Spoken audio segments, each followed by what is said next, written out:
उत्तर प्रदेश के आजमगढ़ में प्रदेश सरकार के 8 वर्ष पूरे होने पर केंद्र सरकार के 10 वर्ष पूरे होने पर आजमगढ़ जिले के हरिओद कला केंद्र में उत्तर प्रदेश सरकार की सेवा सुरक्षा और सुशासन की नीति के 8 वर्ष पूरे होने के अवसर पर विभिन्न प्रकार के कार्यक्रमों का आयोजन किया गया, जिसमें मुख्य अतिथि के रूप में प्रदेश सरकार के श्रम व सेवा योजन कैबिनेट मंत्री अनिल राजभर ने प्रेस वार्ता के दौरान बताया कि प्रदेश सरकार का 8 वर्ष बहुत ही बेमिसाल रहा। सरकार ने 8 वर्षों में आम जनता व गरीबों के साथ सभी वर्गों के लिए बहुत ही अच्छा काम किया है।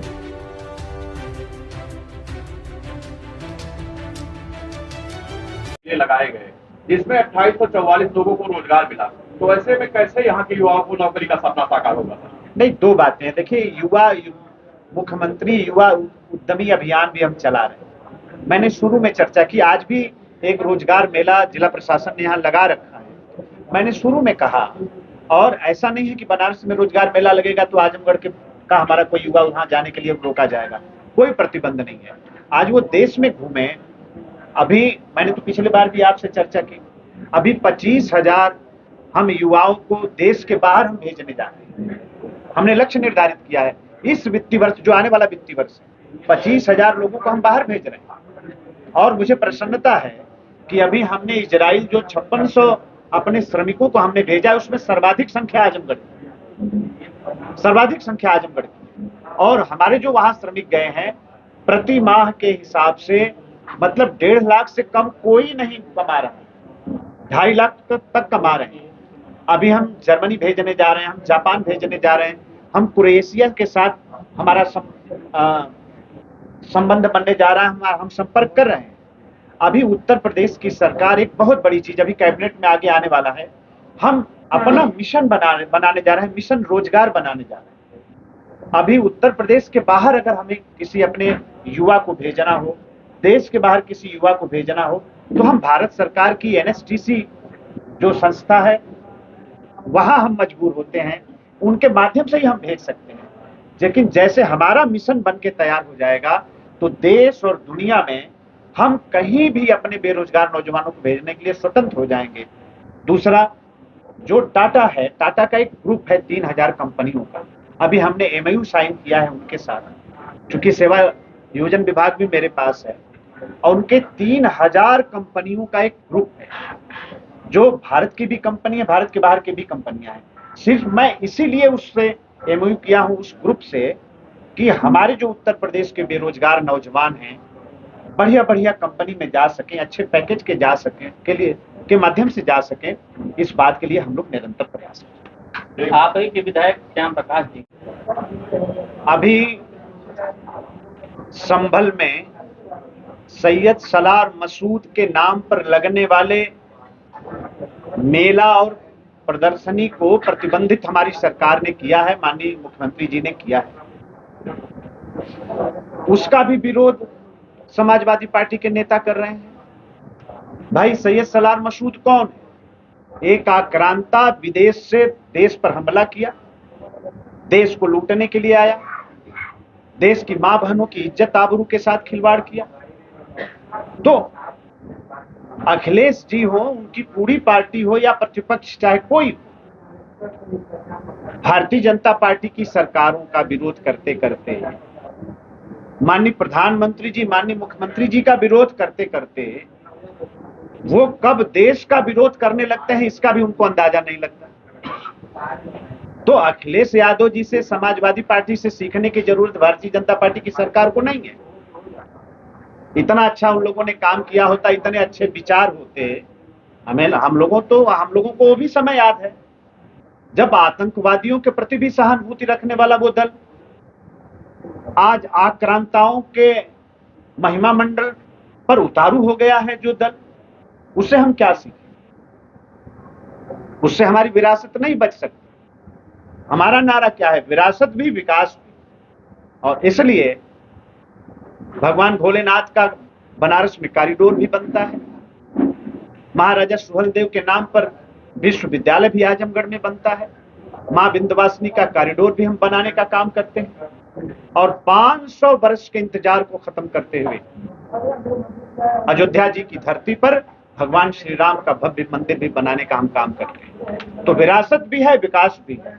इसलिए समाजवादी पार्टी से कुछ हमें सीखना नहीं है। तो अखिलेश यादव नजर जा रहा है और हम जो राणा सांगा बता रहे हैं गद्दार बता रहे हैं। इसकी सजा उनको जनता देगी, इस बात की सजा जनता देगी।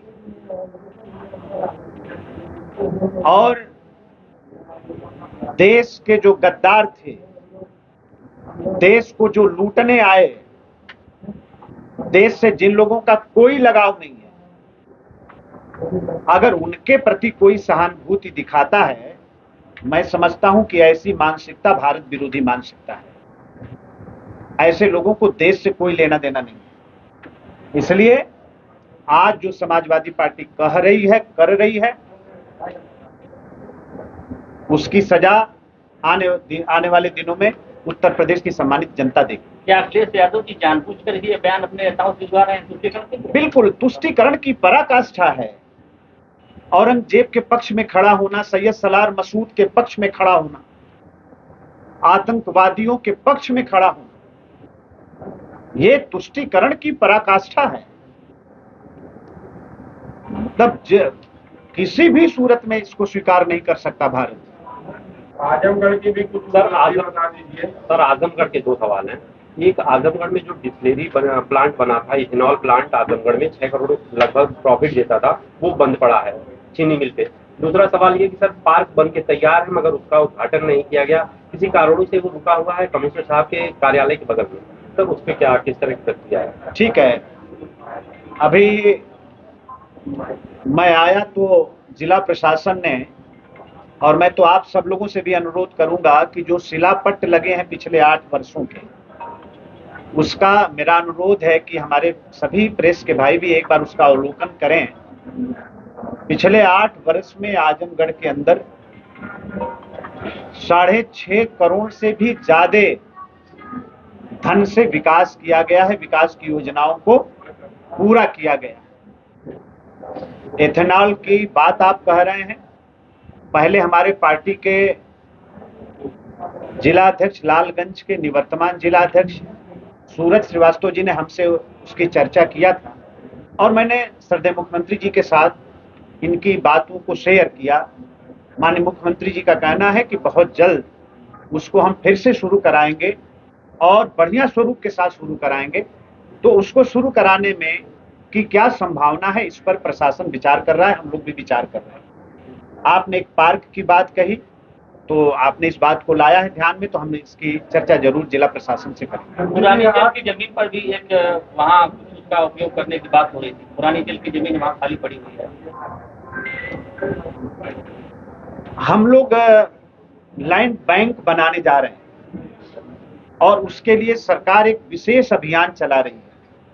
आप सब लोग अवगत हैं कि जमीन की परेशानी आती है किसी भी योजना को हमें ले आने में, और आखिरी में हमें फिर किसान से जमीन लेनी पड़ती है, खरीदनी पड़ती है, और उसमें बहुत ज्यादा पैसा खर्चा होता है। सरकार अभी अभियान चलाकर जमीन हमारे पास व्यवस्थित तरीके से हो पाए, इस अभियान को हम चला रहे हैं। पुराना जेल है, बड़ी जमीन है, अच्छी जमीन है, उस पर निश्चित हम सब लोग बैठेंगे, मैं भी बैठूंगा जिला प्रशासन के साथ। 4-5 बड़ी योजनाओं पर विचार हम लोग कर रहे हैं, उसमें देखेंगे कि वहां क्या अच्छी योजना आ सकती है। जरूर हम उसका उपयोग करेंगे, आजमगढ़ के विकास में उसका बहुत बड़ा योगदान आगे आने वाले दिनों में।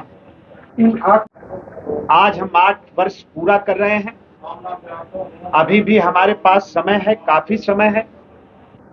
लोक संकल्प पत्र के माध्यम से उत्तर प्रदेश की सम्मानित जनता से हमने जो वायदा किया था, आज हम 94% से भी ज्यादा वादों को हम पूरा कर रहे हैं और आने वाले समय में भी जनता से किए गए सब वादों को पूरा करेंगे। 2029 तक सरकार ने लक्ष्य निर्धारित किया है कि हम उत्तर प्रदेश की इकोनॉमी को $1 ट्रिलियन तक हम ले जाएंगे। ये अपने आप में बहुत बड़ा लक्ष्य हमारी सरकार ने निर्धारित किया है, लेकिन जिस तरह से माननीय मुख्यमंत्री जी के संरक्षण में पूरी टीम काम कर रही है। एक सामूहिक प्रयास का भी मैं समझता हूं कि देश के अंदर एक बड़ा उदाहरण उत्तर प्रदेश की सरकार ने प्रस्तुत किया है। तो आने वाले समय में अभी भी हम लोग के पास काफी समय है, तो लोक संकल्प पत्र के माध्यम से जो भी वादा हम लोगों ने जनता से किया है उन सारे वादों को भी पूरा करेंगे। पिछले कार्यकाल में सरकार के कामों पर मोहर लगाते हुए, सरकार के कामों के साथ चलते हुए उत्तर प्रदेश की जनता ने आशीर्वाद दिया और भारतीय जनता पार्टी की, योगी जी की दोबारा सरकार बनाने का काम किया। और इस लिहाज से हम लोगों के मनोबल को भी जनता ने अपने आशीर्वाद से बढ़ाने का काम किया। तो बढ़े मनोबल के साथ दूसरे कार्यकाल में योगी जी की सरकार ने जो काम किया है, आज चारों तरफ उसकी स्वीकार्यता है, चारों तरफ उसकी चर्चा है, चारों तरफ उसकी प्रशंसा है। बाकी आगे आने वाले समय में भी बाकी बचे हुए कामों को भी हम लोग संकल्प पत्र के माध्यम से जो हम लोगों ने काम बताया था, जनता से हमने जो वादा किया था, हम लोग उसको भी पूरा करेंगे। अखिलेश यादव जी तो कह रहे हैं कि 8 साल में सिर्फ बवाल ही बवाल हुआ, कुछ काम ही नहीं हुआ। अखिलेश यादव जी से देखिए, मैं उसमें हमारे प्रेस के साथियों का भी बहुत बड़ा योगदान है। एक सकारात्मक रुख के साथ उत्तर प्रदेश की सरकार ने जो भी काम किया उसमें हमारे प्रेस के साथी सरकार के साथ कदम से कदम मिलाकर चले। इसलिए मैं प्रेस के साथियों का धन्यवाद भी करता हूं और सरकार के तरफ से मैं आभार भी प्रकट करता हूं। आज सबका साथ सबका विकास 8 वर्ष में उत्कर्ष विकास, आज पूरा देश ही नहीं पूरी दुनिया उत्तर प्रदेश की प्रगति को देख रही है। मैं समझता हूं कि 2017 में जब उत्तर प्रदेश में भाजपा की सरकार, योगी जी की सरकार बनी, उस समय उत्तर प्रदेश की पहचान एक बीमारू राज्य की थी। चारों तरफ दंगा और गुंडा माफियाओं का बोलबाला था। देश और दुनिया में उत्तर प्रदेश के लोग कहीं भी जाते थे तो उनको एक हे की दृष्टि से दुनिया देखती थी। लेकिन 8 वर्ष के अंदर उत्तर प्रदेश की सम्मानित जनता की सेवा में उत्तर प्रदेश की योगी जी की सरकार ने अपने आप को समर्पित करते हुए जो विकास के नए आयामों को गढ़ने का काम किया, उत्तर प्रदेश में कानून का राज स्थापित किया, उत्तर प्रदेश को सर्वोत्तम प्रदेश बनाने का जो संकल्प लिया और उत्तर प्रदेश के सर्वांगीण विकास के क्षेत्र में सरकार ने अपने संकल्पों के प्रति पूरी प्रतिबद्धता के साथ कदम बढ़ाया। आज उसका ही परिणाम है कि उत्तर प्रदेश की पहचान आज देश और दुनिया के अंदर विकास के रास्ते पर आगे बढ़ने वाले प्रदेश की है। धरती पर हम चरितार्थ कर रहे हैं। आज हमारा जो अन्नदाता किसान है उसका मनोबल बढ़ा हुआ है और उसका परिणाम ये है कि आज कई क्षेत्र में उत्तर प्रदेश देश में प्रथम स्थान पर है। गरीब का कल्याण हमारी सरकार की प्राथमिकता है। प्रति व्यक्ति आय की दृष्टि से अगर हम बात करें तो 2017 में 52,000 रुपया प्रति व्यक्ति आय उत्तर प्रदेश की थी। आज ये बढ़कर 93,000 हो गई है।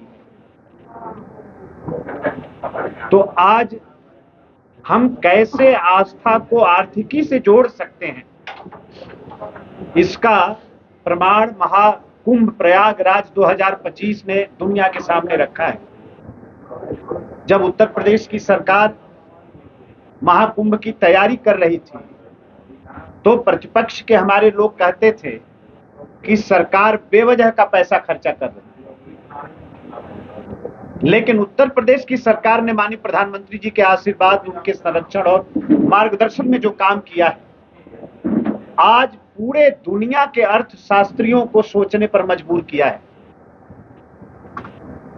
7,500 करोड़ महाकुंभ में सरकार ने खर्चा किया और 3.5 लाख करोड़ का उत्तर प्रदेश को आर्थिक क्षेत्र में फायदा हुआ है। आज सरकार का पुरुषार्थ क्या है, हमारे महाकुंभ ने उसको भी प्रमाणित करने का काम किया है।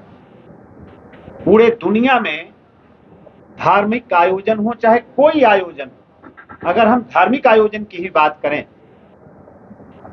तो दो सबसे बड़े आयोजन माने जाते थे। एक, जब मुस्लिम भाई हज करने के लिए जाता है, और दूसरा जो करबला की यात्रा निकलती है कुवैत में। इन दोनों आयोजनों को मीलों पीछे छोड़ दिया। तो आज जो भारत की आध्यात्मिक ताकत है, हमारी जो शक्ति है, आज उसकी स्वीकार्यता देश और दुनिया में किस तरह से बढ़ी है, उसको भी हमारे महाकुंभ ने प्रमाणित करने का काम किया है। चर्चा करें तो उत्तर प्रदेश आज देश में दूसरे स्थान पर है। मेरे पास खुद श्रम विभाग है और हमारा जो फैक्ट्री का सेक्शन है, आप सबको बताते हुए मुझे हर्ष हो रहा है, जब से देश आजाद हुआ तब से लेकर 2017 तक उत्तर प्रदेश में जितने कारखाने पंजीकृत हुए, उससे दूना से भी ज्यादा हमने पिछले 8 साल में कारखानों को पंजीकृत किया है। और आज के दिन हमने लक्ष्य निर्धारित किया है कि प्रतिदिन हम 10 नए कारखाने पंजीकृत करेंगे।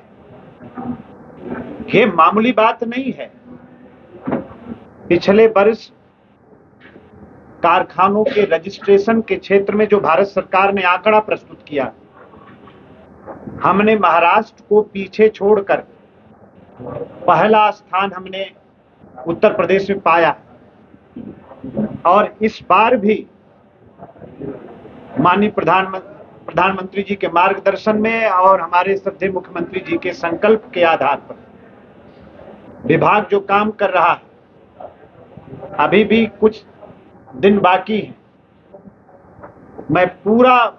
मुझे विश्वास है, आप सबको मैं आश्वस्त करना चाहता हूं, आप सबके माध्यम से उत्तर प्रदेश की सभी सम्मानित जनता को भी आश्वस्त करना चाहता हूं कि इस बार फिर हम महाराष्ट्र को छोड़कर देश में प्रथम स्थान लाने जा रहे हैं। ये कितनी बड़ी बात है। जब हम युवा शक्ति की बात करते हैं तो सबसे पहले हमारे सामने रोजगार की बात आती है। तो आप सब जानते हैं,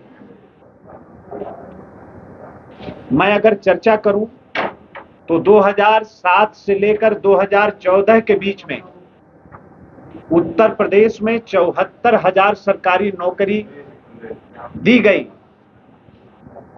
और 2012 से लेकर 2017 के बीच में 1,39,000 सरकारी नौकरी दी गई। लेकिन 2017 से लेकर अब तक सरकार बदलने का क्या फायदा है? इसका जीवंत प्रमाण 7.5 लाख सरकारी नौकरी हमने पिछले 8 वर्ष में दिया है और 14 लाख से भी ज्यादा लोगों को हमने निजी क्षेत्र में सेवा योजित करने का काम किया है। 26 लाख बेरोजगार नौजवानों की कैरियर काउंसलिंग हमने किया है और 3.5 करोड़ लोगों को स्वरोजगार से जोड़ने का काम उत्तर प्रदेश की भारतीय जनता पार्टी की सरकार ने, योगी जी की सरकार ने पिछले 8 वर्ष में किया है। हर हाथ को काम के संकल्प के साथ आज उत्तर प्रदेश की सरकार आगे बढ़ रही है।